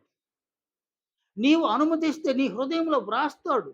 నా హృదయంలో వ్రాస్తాడు. నీవు అనుమతించకపోతే ఆయన వ్రాయడు. కనుక మనము వీటిల్ని లోకములో అనుమతించడం వలన లోకము దీన్ని మన హృదయంలో వ్రాసేసిందనమాట. వ్రాయడమే కాదు నాయన, ముద్రించేసింది మన హృదయం, మన మనస్సులు. కానీ ఇక్కడ ప్రభువు యొక్క ఆజ్ఞలు, క్రొత్త నిబంధన మన హృదయంలోని మనం అనుమతిస్తే తప్ప మన మనసులో దేవుడు ఉంచడు, క్రీస్తు ఉంచడు. మనం అనుమతిస్తే తప్ప వారు మన హృదయాల మీద వ్రాయరు, క్రొత్త నిబంధన వ్రాయరని. మనకు ఇది నీ విధి, నా విధి అన్నమాట. క్రీస్తు యొక్క మహిమను పొందాలి అని అనుకుంటే ఇది నీ విధి, నా విధి. క్రొత్త నిబంధనను మన మనసులో ఉంచుకోవాలి. క్రొత్త నిబంధనను మన హృదయముల మీద వాటిని వ్రాయించుకోవాలి. నీవు క్రొత్త నిబంధనలో ఉన్న ప్రభువు యొక్క ఆజ్ఞలను నీ మనసులో ఉంచుకుంటే అవి నీకు జ్ఞాపకం వస్తాయన్నమాట. క్రొత్త నిబంధనను నీ హృదయంలో నీవు వ్రాయించుకుంటే అవి నీకు జ్ఞాపకం వస్తాయి. నీవు వాటిని వ్రాయించుకుంటే, వాటిని ఉంచుకుంటే అవి అక్కడ ఉంటాయి. క్రొత్త నిబంధనలో ఉన్న ఆజ్ఞలన్నీ అలా ఉంటాయి. నీవు మరిచిపోజాలవు, మరవవు అన్నమాట. నీవు వ్రాయించుకోకపోయినా, నీవు వాటిని ఉంచుకోకపోయినా, మనసులో ఉంచుకోకపోయినా, క్రొత్త నిబంధనను హృదయం నందు వ్రాయించుకోకపోయినా ఏం జరుగుతుంది ఇక్కడ ఇక్కడ విన్న తర్వాత మర్చిపోయి వెళ్ళిపోవడం. అది ఎప్పటికీ జ్ఞాపకం రాదు. అది ఎప్పటికీ క్రొత్త నిబంధనలో ఉన్న క్రీస్తు యొక్క ఆజ్ఞలు అస్సలు జ్ఞాపకం రావు. అసలు జ్ఞాపకం రాలేదా? నీకెవరైనా శత్రువులు ఉండారా? క్రీస్తు ఆజ్ఞ జ్ఞాపకం లేదు కాబట్టి వాళ్ళని ప్రేమించలేరన్నమాట. నిన్ను ద్వేషించే వాళ్ళు ఎవరైనా ఉండారా? క్రీస్తు యొక్క ఆజ్ఞలు నీ హృదయంలో, నీ మనసులో లేవు కాబట్టి వాళ్ళకి మేలు చేయలేవు, కీడు చేస్తావు. నిన్ను శపించేవారు ఎవరైనా ఉన్నారా? క్రీస్తు ఆజ్ఞ నీ హృదయంలో, నీ మనసులో లేదు కాబట్టి వాళ్ళని దీవించలేవు, నీవు కూడా వారిని శపిస్తావు, వాళ్ళని ద్వేషిస్తావు. క్రీస్తు ఆజ్ఞలు నీ హృదయంలో, నీ మనసులో లేదా? నిన్నెవరైనా బాధించినారా? వారి కొరకు ప్రార్థన చేయవు అన్నమాట. ఒకవేళ ప్రార్థన చేసిన వాళ్ళు వినాశనం కొరకు ప్రార్థన చేస్తారు. వారు నీవు బాధించే విధంగా ప్రవర్తిస్తావు, మాట్లాడుతావు. అందువలన క్రొత్త నిబంధనలోని క్రీస్తు యొక్క ఆజ్ఞలను మన మనస్సులో మనం ఉంచుకొని మన హృదయముల మీద వాటిని వ్రాయించుకోవాలి. అప్పుడు దాన్ని మరవము అన్నమాట. నీకు జ్ఞాపకం వస్తుంది. ఒక శత్రువు నిన్ను అవమానకరంగా మాట్లాడుతూ ఉన్నాడు. క్రొత్త నిబంధన నీ హృదయంలో, నీ మనస్సులో కనుక ఉండి క్రీస్తు ఆజ్ఞలు ఉంటే నీ శత్రువు నిన్ను మాట్లాడినంతగా నీవు మాట్లాడలేవు అన్నమాట. క్రొత్త నిబంధనలోని క్రీస్తు యొక్క ఆజ్ఞలు నీ హృదయంలో, నీ మనసులో ఉంటే నిన్నెవరో ద్వేషించినారు, నీవు వారిని ద్వేషించు. అలాగే నిన్నెవరో శపించినారు, క్రొత్త నిబంధన నీ హృదయంలో ఉంటే వారిని నీవు శపించవు. నిన్నెవరో బాధించినారు, క్రొత్త నిబంధన నీ హృదయంలో ఉంటే వారిని నీవు బాధించవు. ఇవన్నీ ఎప్పుడు సాధ్యం అంటే క్రొత్త నిబంధన నీ హృదయంలో, నీ మనసులో ఉంటేనే సాధ్యం. ఎందుకంటే ఎవరైనా మనలను శపించినారా, వెంటనే మనకేం ఏర్పడుతుంది నాయన? మనలో ఏం కలుగుతుంది? కోపం వస్తుంది అన్నమాట. కోపం వస్తే ఏం చేయాలి మనము? వారు మనల్ని శపిస్తే మనం ఏం చేయాలి? మనము శపిస్తాం. ఈ లేఖనాన్ని చూడండి. మత్తయి సువార్త 5వ అధ్యాయము 22వ వచనంలో ప్రభువు యొక్క ఆజ్ఞను ఇలా సెలవిచ్చినారు. నేను మీతో చెప్పున్నది ఏమనగా, తన సహోదరుని మీద కోపపడు ప్రతివాడు విమర్శకు లోనగును, తన సహోదరుని చూచి వ్యర్థుడా అని చెప్పువాడు మహాసభకు లోనగును, ద్రోహి అని చెప్పువాడు నరకాగ్నికి లోనగును. ఇది ప్రభువు యొక్క ఆజ్ఞను చూడండి. సహోదరుని మీద కోపపడువాడు, వాని గురించి ఏమన్నాడు ఆయన? విమర్శకు లోనగును అన్నాడు. అంటే ఏం చేయకూడదు అంటాడు ఈయన? కోపపడకూడదు అని అంటాడు అన్నమాట.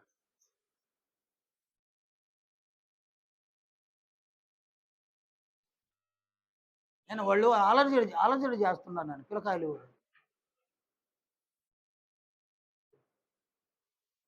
నేను పిల్లల్ని కొంచెం కంట్రోల్‌లో పెట్టుకో.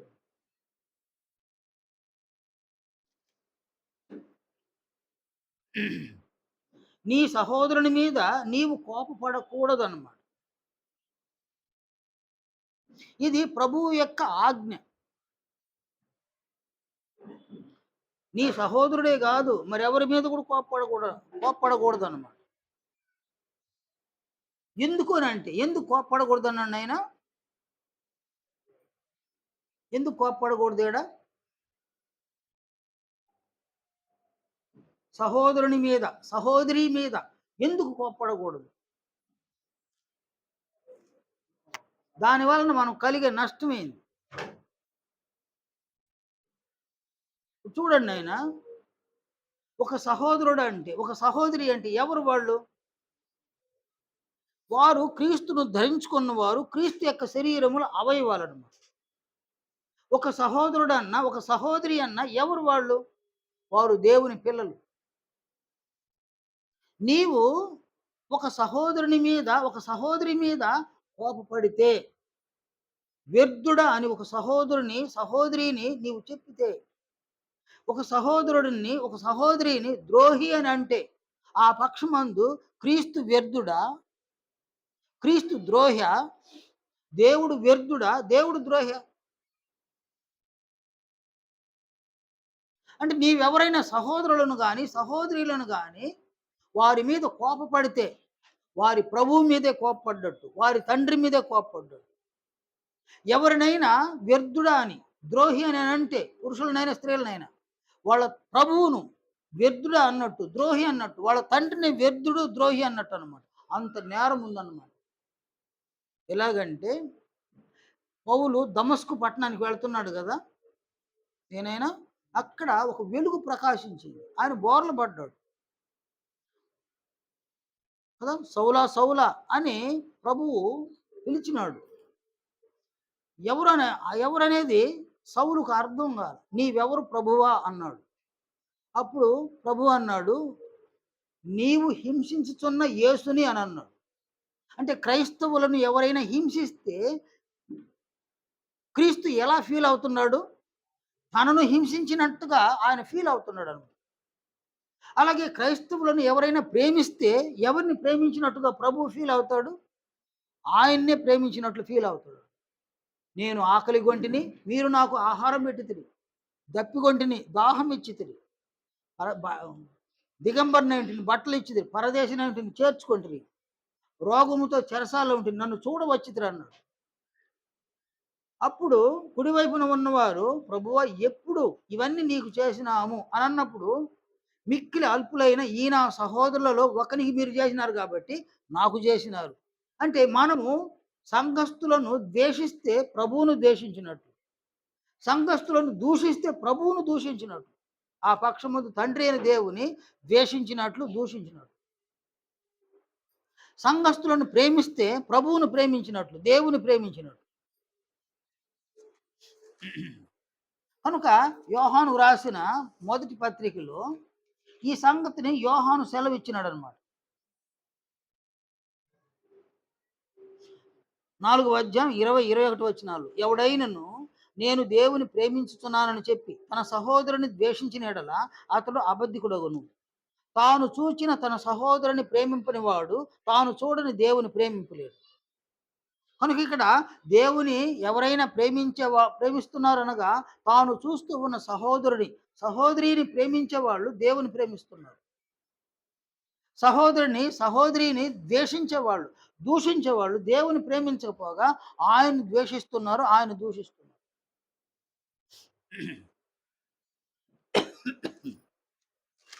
కనుక మనలో ప్రతి ఒక్కరము కూడా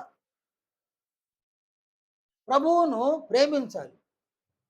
ప్రభువు యొక్క ఆజ్ఞలను మనం అనుసరించాలి. ఎవరో నీకు శత్రువులు ఉన్నారు, నీవు వానికి శత్రువైతే, ఎవరో నిన్ను ద్వేషించే వాళ్ళు ఉన్నారు, నీవు వారిని ద్వేషించేస్తే, ఎవరు నిన్ను శపించినారు, నీవు వారిని శపించేస్తే, ఎవరు నిన్ను బాధపరిచినారు, వారిని నీవు బాధపరిస్తే, సంఘంలో ఆ పక్షమందు యేసు ప్రభువును బాధ పెట్టినట్టు, యేసు ప్రభువుని శత్రువుగా చూసినట్టు, యేసు ప్రభువుని శపించినట్టు అన్నమాట. యేసు ప్రభువుని దూషించినట్టు. అందువలన మీరు చూడండి నాయన, మీ పిల్లలను ఎవరైనా హింసిస్తూ ఉన్నారనుకోండి, మీరెలా ఫీల్ అవుతారు? మీ పిల్లలను ఎవరైనా హింసించినారనుకోండి, మీరెలా ఫీల్ అవుతారు?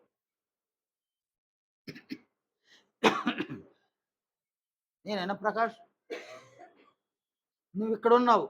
అబ్బాయి ఏడున్నాడు? హాస్టల్‌లో ఉన్నాడు. ఎవరో ఇద్దరు, ముగ్గురు పిల్లలు కలిసి అబ్బాయిని ఆయన మీద దాడి చేసినారు కదా! విపరీతమైన దెబ్బలు తగిలినాయి. నీకు ఒక ఫోన్ కాల్ వచ్చింది. ఎలా ఫీల్ అవుతావు? ఇంట్లో ఉన్న వాళ్ళందరిని పిలుచుకొని, వాడిని కొట్టాల్సిందే అని అంటావా? అలా అంటావా? వాడు నా మాట వినడు ఇంట్లో. వాడిని కొట్టాల్సిందే. మంచి పని చేసినారు. వాళ్ళకి ఫోన్‌లు చేసి కొట్టిన పిల్లకాయలకి. థాంక్స్ అయ్యా! కొట్టినారా? ఇంకా బాగా కొట్టున్నారు వాడిని అని అంటావా? మరి ఎలా ఫీల్ అవుతావు?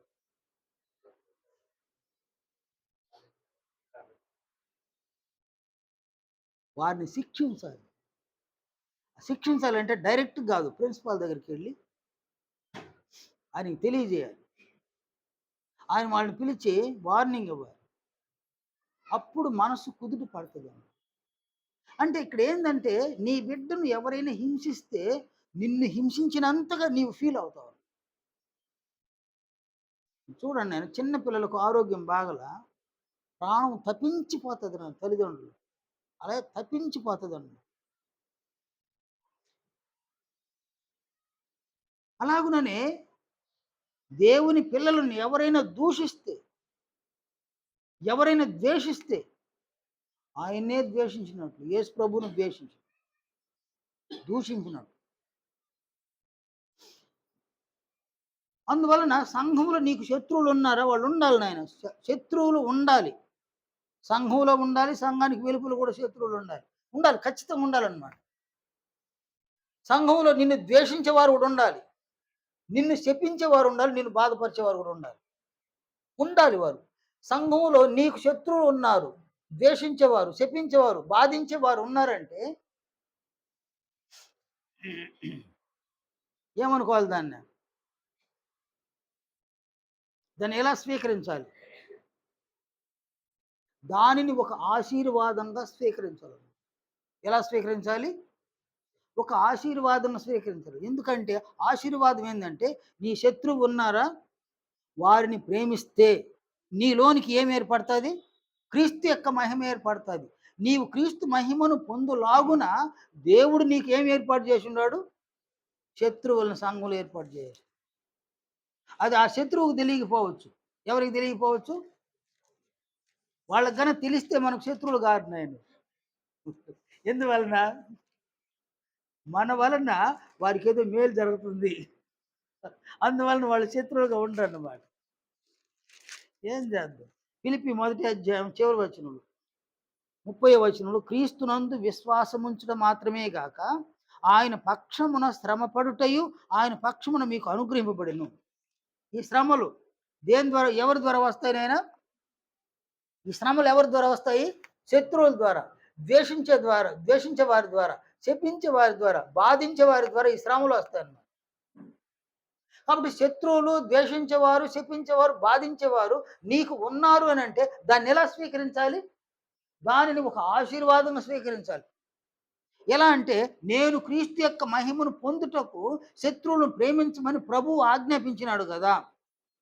ప్రభువు యొక్క ఆజ్ఞను నేను అనుసరించడానికి సంఘములో శత్రువులు ఉండగా వారిని ప్రేమించగలిగితే నేను ధన్యుడను, నేను ధన్యురాలను. ఎందుకంటే క్రీస్తు యొక్క మహిమను పొందుతారు. క్రీస్తు మహిమను పొందుటకు వారు మనకు అత్యంత అవసరం సంఘంలో. సంఘానికి వెలుపల కూడా. వారు నీకు లేరు అనంటే ఏమి లేదని అర్థం నాయనా? శత్రువులైనా, అలాగే ద్వేషించే వాళ్ళైనా, శపించే వాళ్ళైనా, బాధించే వాళ్ళైనా నీకు లేరు అనంటే దాని అర్థమేంది? నీకు ఎలాంటి ఆశీర్వాదం లేదని అర్థం. నీకు ఆశీర్వాదమే లేదని అర్థం. కాబట్టి వారుంటే అది ఒక ఆశీర్వాదం. వారిని మనం ప్రేమించగలిగితే, వారికి మేలు చేయగలిగితే, వారిని దీవించగలిగితే, వారి కొరకు ప్రార్థించగలిగితే, కాబట్టి ప్రేమించడము, మేలు చేయడము, దీవించడము, ప్రార్థించడం వీరు లేకపోతే ప్రేమించలేము. వారు లేకపోతే మేలు చేయలేము. వారు లేకపోతే దీవించలేము. వారు లేకపోతే ప్రార్థించలేము. వారుంటే ప్రేమించగలము, మేలు చేయగలము, దీవించగలము, ప్రార్థించగలము. అవన్నీ మన ఆత్మకు మేలు చేస్తాయి. క్రీస్తు యొక్క మహిమను మనం పొందడానికి అవన్నీ మనకొక ఆశీర్వాదాలన్నమాట. కనుక సంఘంలో ఎవరైనా మనలను ద్వేషిస్తే మనం ఉలిక్కి పడుతుంటాం. నన్ను ద్వేషించున్నారా? అది ఎక్కడి ఆనవాయితీ నేనది? అది ఎక్కడ ఆనవాయితీ? ఇక్కడ ఆనవాయితీ అన్నమాట. నీ హృదయంలో ఇంకా ఇవి గనక ఉంటే, చెడు గన ఉంటే, నిన్నెవరైనా దూషిస్తే నువ్వు అంగీకరించు. నిన్నెవరైనా ద్వేషిస్తే అంగీకరించు. నిన్నెవరైనా బాధ పెడితే అంగీకరించు. ఇక్కడ ఏది అంగీకరించవన్నమాట. నిన్ను పొగడాలి కదా! నిన్ను పొగడాలి. నిన్ను గౌరవించాలి. అవే ఇక్కడ అవసరం అన్నమాట. ఇక్కడ పొగడ్తలు లేవు. కానీ శత్రువులు, ద్వేషించేవారు, శపించేవారు, బాధించేవారు ఇక్కడ ఉంటారు. ఉండాలి. ఖచ్చితంగా ఉండాలి. మీకు ఆశీర్వాదం కావాలన్నా వద్దా నాయనా? ఆశీర్వాదం కావాలని వద్దు. ఆశీర్వాదం ఏంది ఈడ?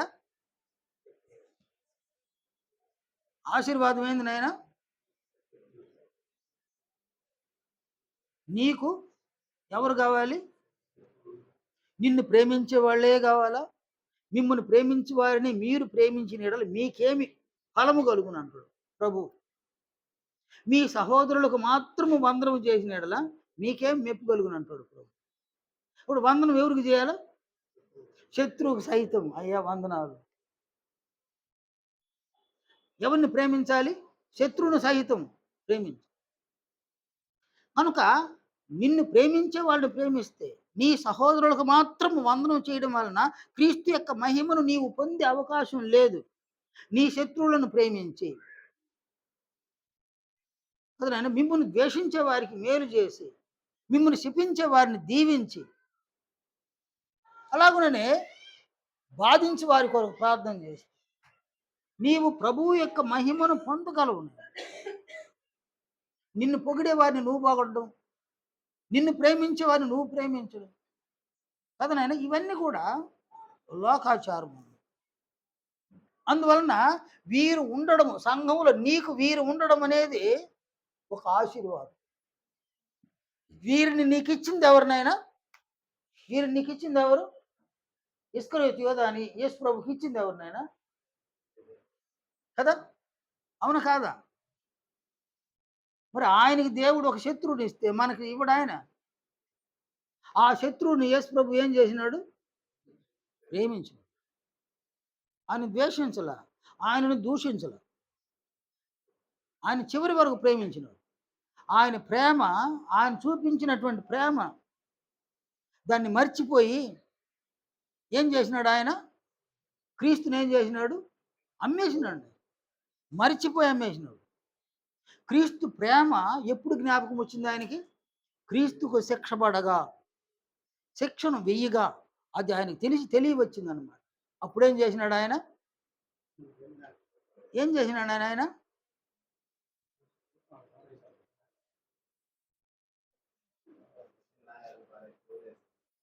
ఏమన్నాడు అక్కడ? అక్కడేమన్నాడు? నేను నిరపరాధిని మీకు అప్పగించిన. ఇదిగో మీ వెండి నాణ్యాలు మీరు తీసుకునేసి ఆయన వదిలే. అది వరకు ఏమైనాడు ఆయన? శత్రువే. శత్రువుల సహితము ఆ మార్పు రావడానికి ఏం కారణము? ప్రభువు చూపించిన ప్రేమ. చివరిసారి కూడా ఆయన పిలికాడా నువ్వు వచ్చిన పని కాని అన్నాడు. దూషించలా, ద్వేషించు. అతన్ని అసలు శత్రువుగానే చూడలే ఆయన. ఆయనలో ఏం జరిగింది? కానీ ఆయనలో ఏం జరిగింది నాయన? ఆయన మనస్సాక్షి ఆయన మీద దోషారోపణ చేసింది. నువ్వు నిరపరాధిని అప్పగించినావు అని దోషారోపణ చేసింది. ఆయన అప్పగించేస్తే డబ్బులు వస్తాయనుకున్నాడు, వెండి నాణ్యాలు వచ్చేస్తాయనుకున్నాడు. ఆయన ఏమన్నా చేసుకొని అని అనుకున్నాడు. ఆయనకు శిక్ష పడగా దాన్ని భరించలేకపోయినాడు. ఇంత మంచి నీతిమంతుడిని నేను అప్పగించేసినాను కదా నాయనా. అప్పుడు ఏం జరిగిందాడ? ఎవరు ముందు చనిపోయినారు? ముందు చనిపోయింది ఎవరు నాయనా? ఇస్కరియోతు యూదా. ఎలా చనిపోయినాడు? గురిపెట్టుకొని చనిపోయినాడు. యేసు ప్రభువుని అప్పగించిన వ్యక్తి యేసు ప్రభువు కంటే ముందే చనిపోయాడు. అది ఎలా చనిపోయినాడు? యేసు ప్రభువుని ద్వేషించి, దూషించి చనిపోయినాడా? ఆయన నిరపరాధి అని అన్నాడు. అపరాధి ఎవరు? తాను అపరాధి. యేసు ప్రభువు అన్నాడు, నన్ను అప్పగించువాడు పుట్టకుండా ఉండిన యెడల వాడికి మేలు అని అన్నాడు. అలాంటి వ్యక్తిని కూడా యేసు ప్రభువు ప్రేమించగా, అలాంటి వ్యక్తులను దేవుడు మనకు అనుగ్రహించాలి సంఘంలో. శత్రువులు మనకుండాలనే.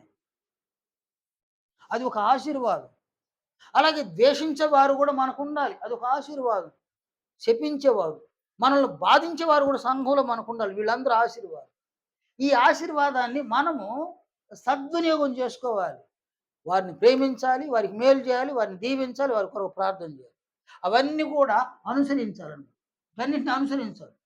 అది క్రీస్తు యొక్క ఆజ్ఞలను అనుసరించడం. క్రీస్తు యొక్క ఆజ్ఞలను ఎవరు అనుసరించగలరంటే క్రీస్తును ప్రేమించిన వాళ్ళు క్రీస్తు యొక్క ఆజ్ఞలను అనుసరిస్తారు.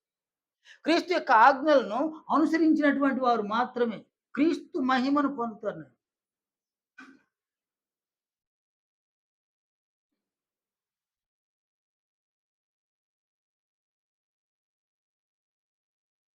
క్రీస్తు మహిమను పొందుతారన్నమాట. అంతిమంగా మనలో ప్రతి ఒక్కరు కూడా క్రీస్తు యొక్క మహిమను పొందాలి. అందుకొరకే తండ్రి అయిన దేవుడు మనల్ని లోకంలో నుండి సంఘంలోనికి పిలిచినాడు. కనుక మనము సంఘంలోనికి పిలువబడి ఉన్నాం. సంఘంలోనికి పిలువబడిన నీవైనా నేనైనా మనల్ని మనము కంట్రోల్‌లో ఉంచుకోవాలన్నమాట. ఇవి మనల్ని కంట్రోల్ తప్పేటట్టు చేసినాయన్నమాట. మనం కంట్రోల్ లేవు నాయన. మన మాటలు కంట్రోల్‌లో లేదు. మన చూపులు కంట్రోల్‌లో లేదు. మన ప్రవర్తన కంట్రోల్‌లో లేదు.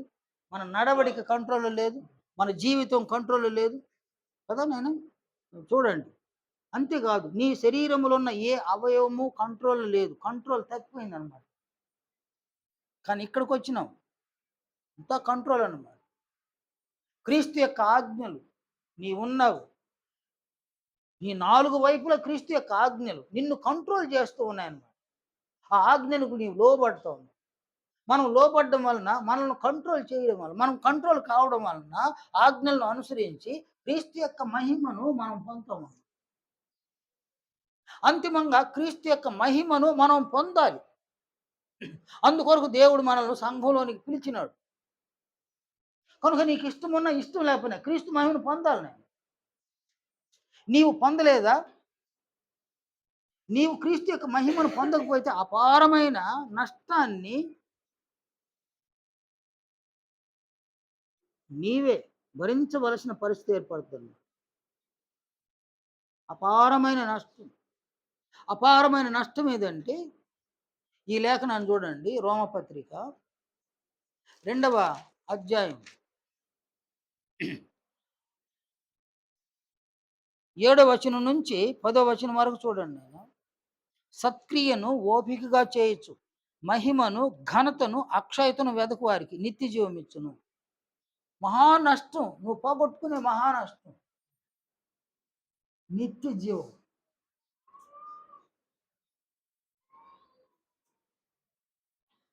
ఈ నిత్య జీవాన్ని నీవు పోగొట్టుకుంటావు. నిత్య జీవం అంటే దాని గురించి మనం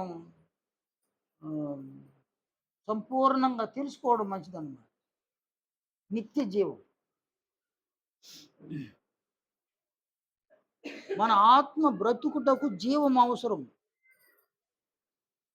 మన శరీరము బ్రతుకుటకు ప్రాణము ఎలాగున అవసరమో అలాగుననే మన ఆత్మ బ్రతుకుటకు జీవం అవసరం.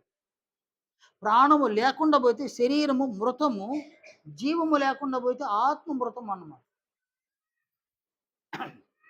జీవము బాప్తిస్మము అనే కార్యక్రమంలో దేవుడు మనకు పునరుద్ధరించినాడు. అందువలన మనము మరణించిన వారం అక్కడ బ్రతికినాం కాబట్టి క్రొత్త జన్మను ఆయన మనకిచ్చినాడు. జీవము పునరుద్ధరింపబడింది. కానీ నిత్య జీవం మనకు అవసరం అన్నమాట. ఈ నిత్య జీవము తండ్రి అయిన దేవునిలో ఉంది. దేవుడు తనంతట తాను జీవం కలిగినవాడు. క్రీస్తు కూడా తనంతట తాను జీవం కలిగినవాడు. నీవును, నేనును నిత్య జీవాన్ని పొందితే మనంతట మనము కూడా జీవాన్ని కలిగి ఉండే అవకాశం ఉందన్నమాట. ఈ నిత్య జీవం అనేది పరలోక రాజ్యంలో మన కొరకు సిద్ధపరచబడింది. నీవు గనక క్రీస్తు యొక్క మహిమను పొందకపోతే అత్యంత విలువైన ఆ నిత్య జీవమును కోల్పోతావన్నమాట. అది మహా నష్టం అన్నమాట. ఒక మనుషుడు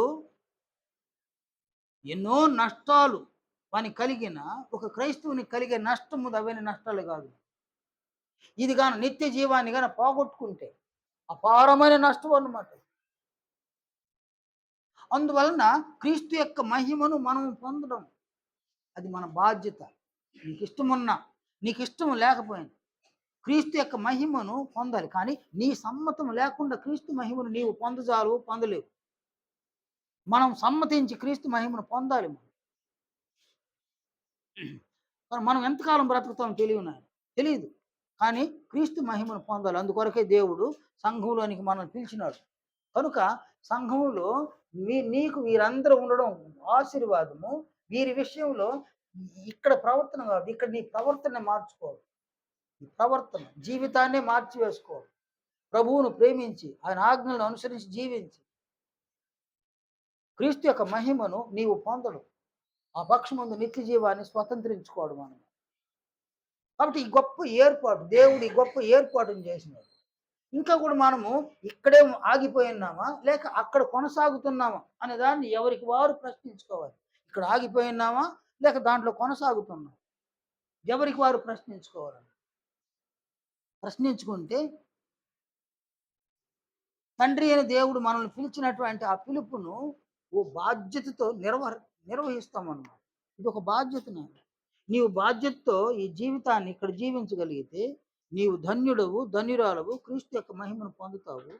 బాధ్యతను విస్మరిస్తే సంఘములో ఎంతకాలం జీవించిన బాధ్యతలే లేకుండా బాధ్యతలను విస్మరించగల జీవిస్తే ప్రభువు యొక్క మహిమను మనం పొందజాలం. అపారమైన నష్టాన్ని చూడవలసి ఉందన్నమాట. అందువలన ఇది ఒక బాధ్యత. ప్రభువు మహిమను పొందడం అనేది బాధ్యత. ఈ బాధ్యతను సంఘంలో ఉన్న ప్రతి ఒక్కరూ కూడా మీరు బాధ్యతాయుతంగా తీసుకొని ఈ బాధ్యతలు కొనసాగి ఈ బాధ్యతలు నెరవేరుస్తారని మీకు అందరికీ మనవి చేస్తున్నాను. నేను ముగిస్తున్నాను.